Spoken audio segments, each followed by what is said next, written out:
Metroid, contrary to popular belief, is actually my favorite game series of all time, and I know most of you guys think it's Mega Man, but y'all are hoes. Anyway, today we're going to be looking at the hardest boss battle from every single Metroid game. Yes, even Metroid Prime Pinball.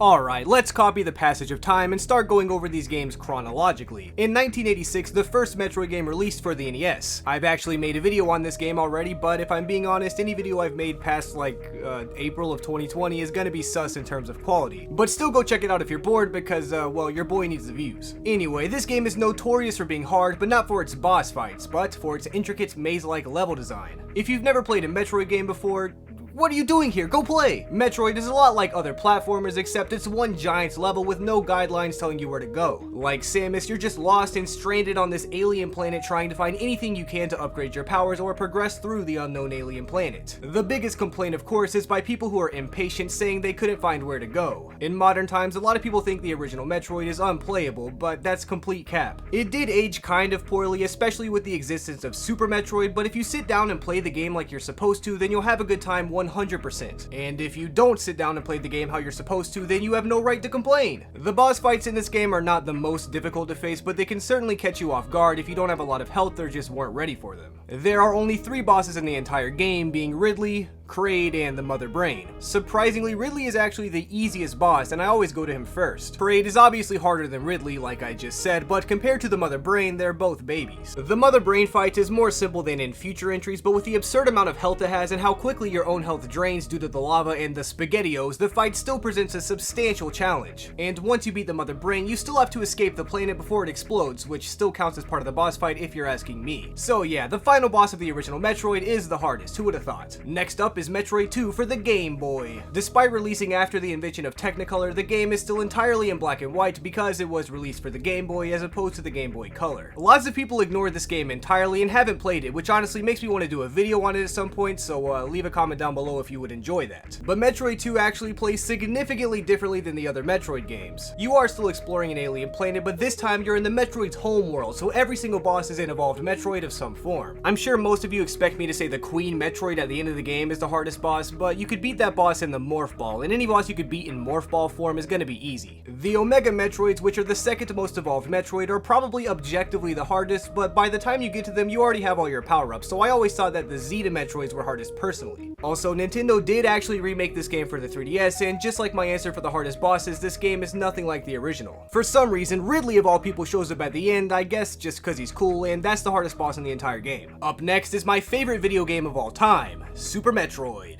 There are millions of reasons to why this is the best game of all time, and I'm sure some of those reasons have to do with the bosses. The final boss of Super Metroid is one of the coolest in the entire series because the Mother Brain stands up! But the Mother Brain is not the hardest. Ridley is actually significantly more difficult than the Mother Brain, but there's another boss I would consider to be even harder. You see, the thing with Ridley is he's at the end of the game, so you already have most of your upgrades at this point. But there's another boss in an abandoned haunted pirate ship in the dark corners of planet Zebes, named Phantoon. Any Super Metroid speedrunner will tell you that Phantoon is a huge run killer if you get unlucky. His attacks do tons of damage, he's hard to kill, and worst of all, you probably don't have very much health or upgrades at all. Because of this, I would say Phantoon is the hardest boss in Super Metroid, but of course, Ridley is a really close second. So that was the original trilogy of Metroid games, well, plus one, but before we get into the first-person shooter Metroid games, otherwise known as the Prime games, let's finish talking about the platformer Metroid games because those are my favorites.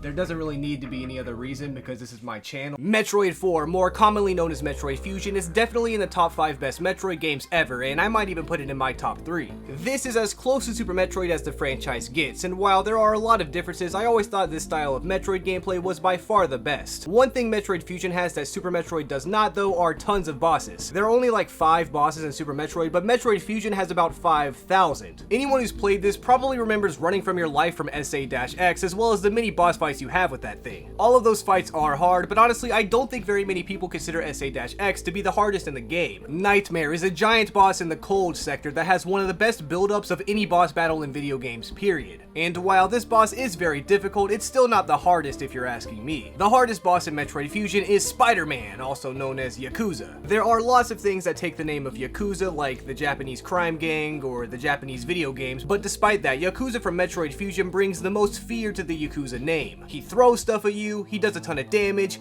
and even worse, you probably forgot to save before fighting him, so you gotta watch a cutscene every time you die. Next up is Metroid 5. Well, I wish. Metroid 5 actually isn't out yet, so let's take a look at Metroid Zero Mission. This is a remake of the original Metroid, but there are so many changes and original additions that I consider this its own original game. There are quite a few extra bosses in Zero Mission, but the most notable extra addition to the game is when Samus loses her suit and has to sneak past space pirates. This is extremely difficult and probably the hardest part in the entire game, but unfortunately this is not a boss fight, so Meta Ridley is the hardest boss. The Mother Brain is still incredibly hard, but I feel like Meta Ridley proves to be a much more difficult challenge, especially considering the hitbox to damage him is much smaller than even my patience for waiting for a Metroid 5. Before we start to talk about the primes, let's take a look at the Other M real quick.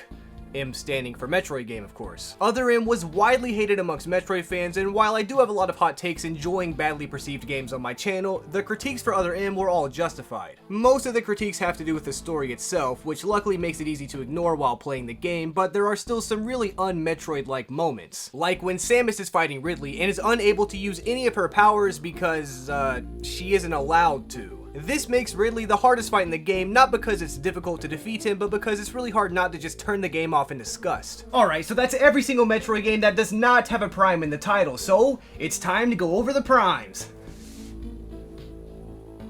What, do you think there'd be a joke here? Metroid Prime 1, the original Metroid Prime for the GameCube, may have single-handedly saved the series. I of course prefer the 2D Metroid games, but I mean, who cares what I think? The Prime games are amazing works of art. I remember when my dad first showed me a first-person Metroid game was going to release, and after I thought about Halo for a bit, I realized how cool this game could end up actually being. And I was right. I'm not here to tell you about the amazing atmosphere of the alien planets or how detailed these games are, because this is a video about the hardest boss from each Metroid game, but I love Metroid, so if you have some ideas for future Metroid videos, please comment down below. Please. Or you could join my Discord and tell me directly. Anyway, Metroid Prime has a ton of boss battles, but the one I consider to be the hardest is the Omega Pirate. Space pirates are common in most Metroid games, and I'm not sure how this one specifically got the adjective Omega next to its name, but it's a very significant adjective, as Metroid 2 tries to tell you. Metroid Prime 2 I actually prefer to the original, but most people do not because of its difficulty increase. With difficulty increases in the gameplay comes difficulty increases in the boss fights as well. Some of the hardest bosses in the game are actually some of the power-up Guardians and not the normal culprits. The hardest of these is the notorious Bee-Eyed Spider Guardian. I know I said any boss where you're in a morph ball is going to be easy, but when I said that I was actually lying because I wanted to see if you watched the entire video, which you probably did not. This is probably the hardest boss in the entire franchise, not only because of the pure difficulty that this boss has, but also because of how far away it is from a save station. This boss just sucks, and it's probably the only reason people prefer the original Prime to Prime 2. Metroid Prime 3 is an absolute banger.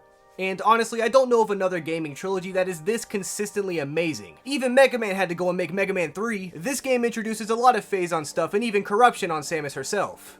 Hence the name of the game. There is this thing called Hyper Mode you can use that drains all of your health slowly but significantly increases your damage output. Of course, balancing this ability is the challenge, but when you force the player to balance this ability during an already difficult boss fight, then you end up with the hardest fight in the game. Moganar, or Mojnar, is extremely difficult for all of those reasons, and is probably what other people would consider to be the hardest in the game. Fortunately though, he does drop health, and any boss that drops health can't be the hardest, so the actual hardest boss in this game is Meta Ridley, because you have to fight him while falling down a dang hole to your death. This is also probably the coolest boss fight in the game too. Metroid Prime Federation Force is probably the most controversial Metroid game in the entire series. I honestly think this idea is cool, and if Nintendo actually released a main series Metroid game before this one, then I really do think most people would have enjoyed it. But Nintendo did what they do best, and didn't. Despite that, the game is kinda cool, but the hardest boss fight is when you have to fight Samus Aran herself, because I can't make myself hurt the homie Samus, are you crazy? Metroid Prime Hunters is an underrated entry in the series. Of course, it's not as good as the mainline Prime games, but for a DS game when there was already a severe lack of FPS DS games, this game slaps. There are also several other bounty hunters that this game introduces that are not only cool characters, but also good candidates for future Smash games. So Nintendo, there's no more excuses for having a lack of Metroid representatives, just add somebody, please. Later at the end of the game, there's a boss named Guria who has a penis, and he also captures all of the other bounty hunters and steals their powers right before Samus has to fight him. So, yeah, that's the hardest boss. Also, in Metroid Prime Hunter's first hunt,